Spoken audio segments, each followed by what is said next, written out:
Welcome to the deep dive. So you sent us this really fascinating material. It's a transcript from a YouTube video documenting what they call an investigative hypnosis session. And it's all focused on mantras. Right. Now, obviously, we know this isn't, peer-reviewed science or anything like that. Not at all, yeah. But it presents some really intriguing ideas, doesn't it? Yeah. About what might happen when we use these sounds, even if you, the listener, have never actually, practiced with mantras yourself. Exactly. Think of it more like exploring a perspective, a really unique one. This transcript gives us a glimpse into someone's subjective experience under hypnosis. Okay. So our goal here is really to unpack the themes that come up, maybe connect them to some broader ideas, and just understand, well, what questions does this material even raise about mantras and their potential impact? Okay, yeah, let's dive in then. So early on, the person under hypnosis, they start describing the initial effects. They talk about creating a sense of harmony and energy balance. That rebalancing idea comes up straight away. And they also mention activating chakras, both the main ones we hear about, but also what they call secondary chakras. What did you make of that initial description? Well, what's interesting is that immediate sense of, like you said, energetic rebalancing. And mentioning both primary and secondary chakras, that suggests a pretty comprehensive effect on what they perceive as their energy system. Right. And, in many Eastern traditions, these chakras are seen as these interconnected energy hubs. So the idea of them activating together is quite significant within that kind of framework. And it gets even more vivid. The subject then talks about breaking down mental programs or old patterns. And they see this as shattering rings. Wow, yeah. And this even stretched it like potential past life influences. That's a really powerful image. Yeah. Shattering rings. It really is. That metaphor, the rings breaking apart, it's a compelling way to think about how maybe focused practices like mantra could disrupt these really deeply ingrained thought patterns or beliefs. In psychology, we talk about cognitive restructuring, right? Identifying and changing negative thought patterns. Yeah. And this shattering image, although it's from a totally different context, it kind of echoes that idea. Breaking free from old ways of thinking. Right. And the past life thing, well, obviously we can't verify that scientifically. Of course not. But it does reflect a belief in some spiritual traditions that these patterns can carry over, across lifetimes. And the effects weren't just mental, were they? The transcript goes into effects on what they call energy bodies.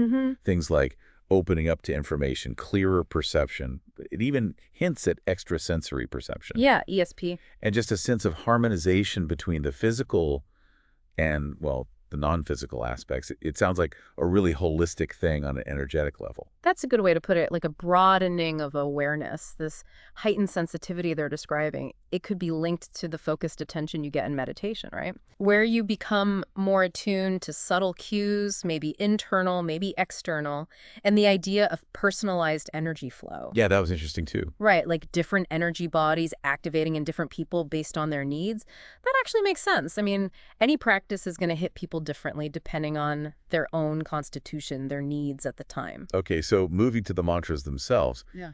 The subject describes this like initial explosion of light and sound. Whoa! Yeah, signifying that change is starting.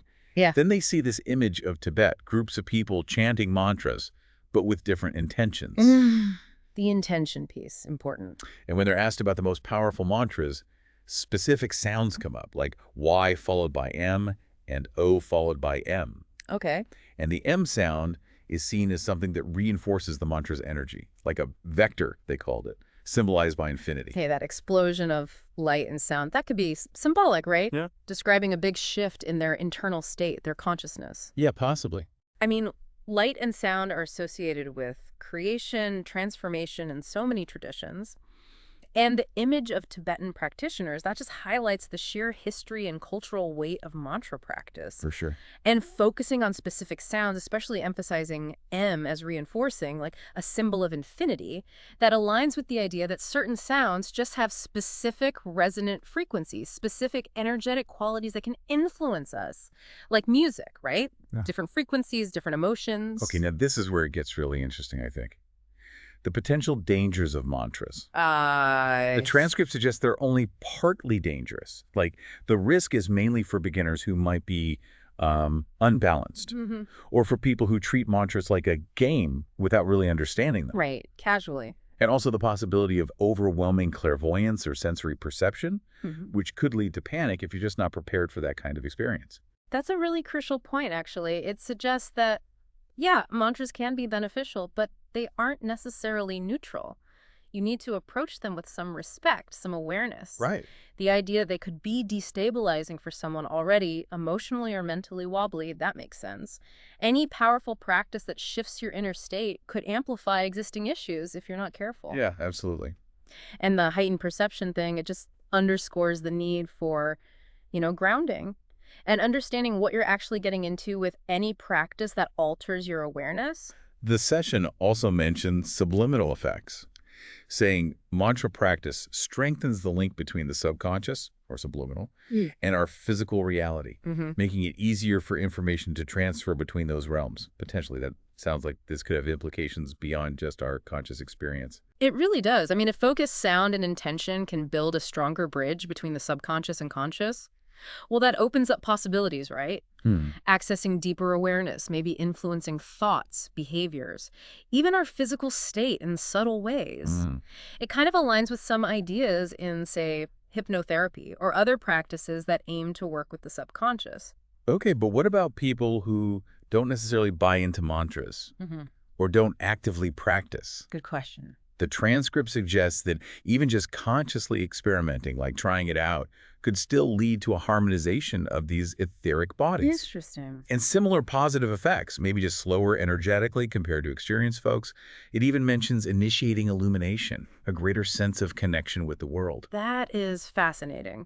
It suggests, perhaps, that the inherent vibrational qualities of the sounds themselves might have some effect, regardless of belief. Like background music almost. Sort of. Think how certain musical frequencies are just inherently calming or energizing for most people, whether they're into music theory or not. The slower shift in non-practitioners could just mean that, well, sustained focus and intention amplify those natural effects. Makes sense. So according to this transcript, what are the main differences then between active practitioners and non-practitioners? Okay, several key things are mentioned. Practitioners are described as having a more intense, faster connection between their physical and etheric aspects. Okay. Accessing a wider range of information, almost like a 360-degree awareness, compared to non-practitioners who get maybe like a third of that potential. Wow. And practitioners apparently feel a more complete energetic expansion, a sense of unity, where the line between inner and outer gets kind of blurry. And what drives that expansion in practitioners? The transcript points mainly to intention and will. Exactly. That emphasis on intention and will, it really highlights the active role we play, doesn't it? It's not just making sounds passively. No. It's about consciously directing your focus, your energy. But there were other factors too, right? Things like etheric DNA. Yeah. Or purity. Those sound a bit more abstract. They definitely do. Those are terms from specific spiritual or metaphysical frameworks, not conventional science. Right. Etheric DNA. Maybe think of it within that context as like an inherent energetic blueprint or potential. And purity could relate to your overall energetic state, your alignment, something like that. Okay. Now, here's a point that sounds potentially concerning. The transcript suggests the energy of mantras could attract entities. Yes, the entity aspect. If there are vulnerabilities or open doors, as they put it. But it also says consistent practice can act as self-protection. That sounds like a double-edged sword. It really does introduce a note of caution. This idea of attracting certain energies or entities through energetic openings, that's a belief you find in some spiritual circles. The suggestion that regular practice protects you could be interpreted as maybe strengthening your energetic boundaries, your resilience, through that consistent focus and intention. The transcript then digs into asking for external help while doing a mantra. Apparently doing that can create a sort of window or chip, potentially giving access to these entities. But if you just recite the mantras without seeking outside help, that's said to increasingly illuminate and strengthen your own energy, leading to that expansion we talked about. The power is in the sound, yes, but also, crucially, the individual's intention. That distinction is really significant, isn't it? Directing your practice inward versus seeking external intervention. Yeah. It highlights the idea that your own focused intention and the inherent power of the sound are what bring the benefits, according to this view. Relying on external forces could potentially create those vulnerabilities. which leads right into the dangers for the unprepared, reciting mantras just out of curiosity or without clear intention. Yeah, just messing around. Right. Could lead to perceiving unfamiliar energy flows, which could then cause fear. Mm-hmm. And this fear, even if you haven't asked for anything, can apparently create an opening that attracts these entities promising help. It seems like low vibration emotions like fear and neediness act like a magnet. This really hammers home the earlier point about approaching mantras with understanding and clear intention. Casual or fearful engagement seems to carry risks from this perspective. Yeah. And the idea of lower emotional states attracting negative energies is a pretty common theme in many spiritual and energetic models. So just feeling strong fear, that alone could be enough to attract these things and let them in, Yeah. even without actively calling for them. That's quite a stark warning. That's what the transcript implies, yes. Yeah. It really emphasizes the sensitivity of our energetic state and the potential impact strong negative emotions might have on our, let's call them, energetic boundaries. Okay, on a more positive note, though, the transcript also says reciting mantras can lead to more openness towards spirituality, a deeper connection with oneself. Right. That feels like a fairly natural outcome, doesn't it? If you're focusing your mind, shifting your awareness state. It does. The focused nature of mantra practice can naturally pull your attention inward. It fosters self-awareness and, yeah, could potentially open doors to exploring deeper spiritual questions or experiences for someone. Those rings we talked about earlier, the mental programs, they get revisited. Ah, yes, the shattering rings. Now they're described as potentially representing programming from this life rules, limiting beliefs, feeling trapped, Familiar stuff. or maybe even programming from past lives called genealogical programs. Yeah. It's a powerful way to visualize the constraints we might carry. It really reinforces that idea that these practices might work on very deep patterns, whether those patterns come from our current life or, from this perspective, have even deeper roots in ancestral or past life history. The sound Om gets special attention. It's described as a sound that initiates change, initiates life. The primordial sound. Yeah. It's even seen in relation to a matrix, or what they call a non-natural program. And Om is supposedly capable of initiating self-healing, self-repair. The idea of it shattering this matrix is linked to opening towards light, towards understanding.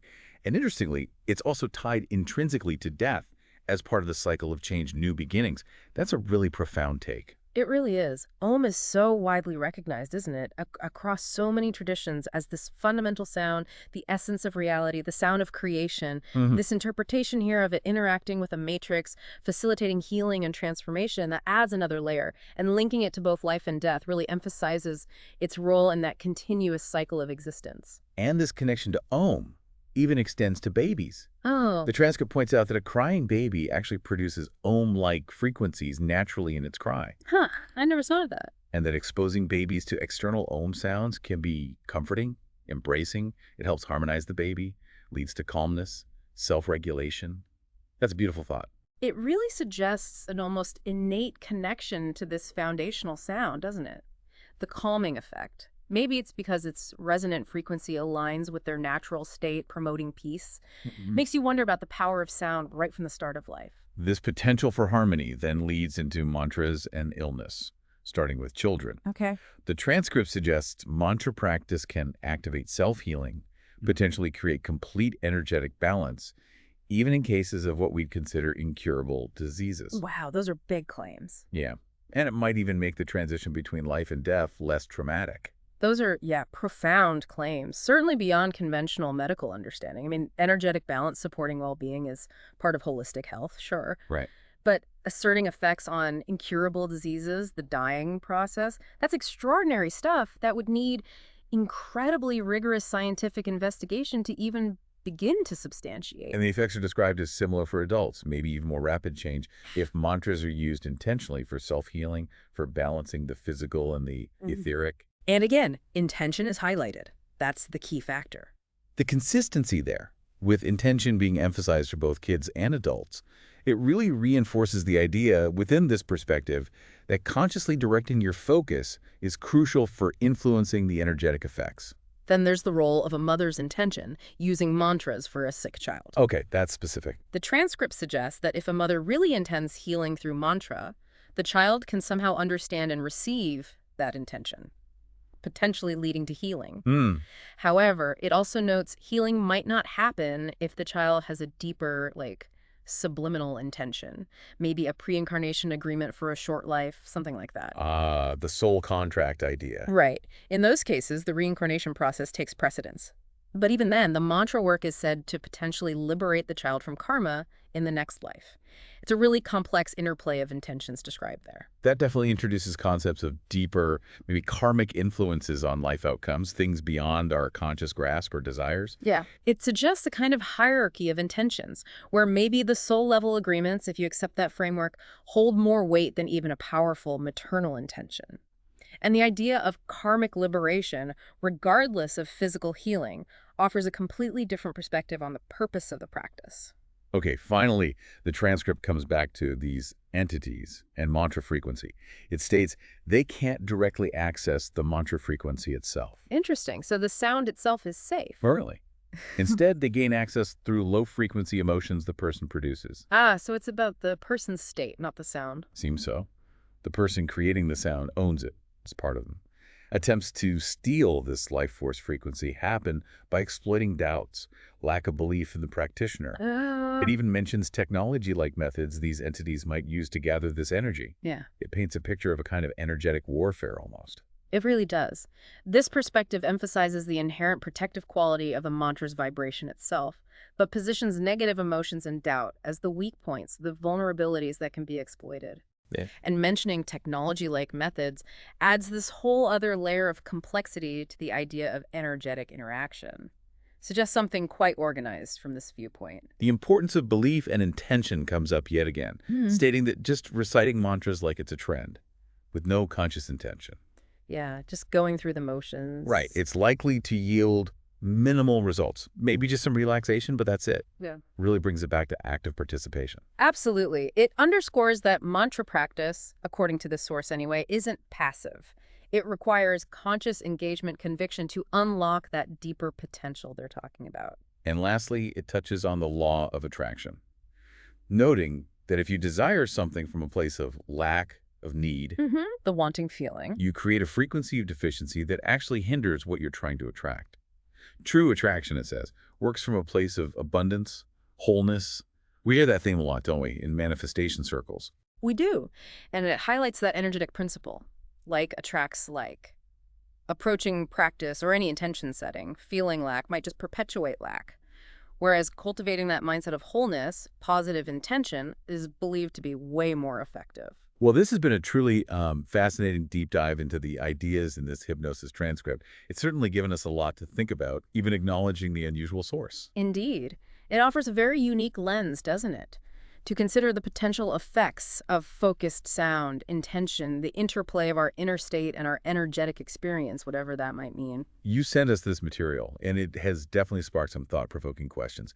We really encourage you to consider the implications of these points. What resonates with you? What makes you curious? Yeah, and perhaps the most compelling thread running through all this is the potential power of our own intention and belief. How that might shape the effects of practices like mantra, even when viewed through this unusual lens of investigative hypnosis. It really invites us to think about sound, focused awareness, and maybe those unseen aspects of our experience.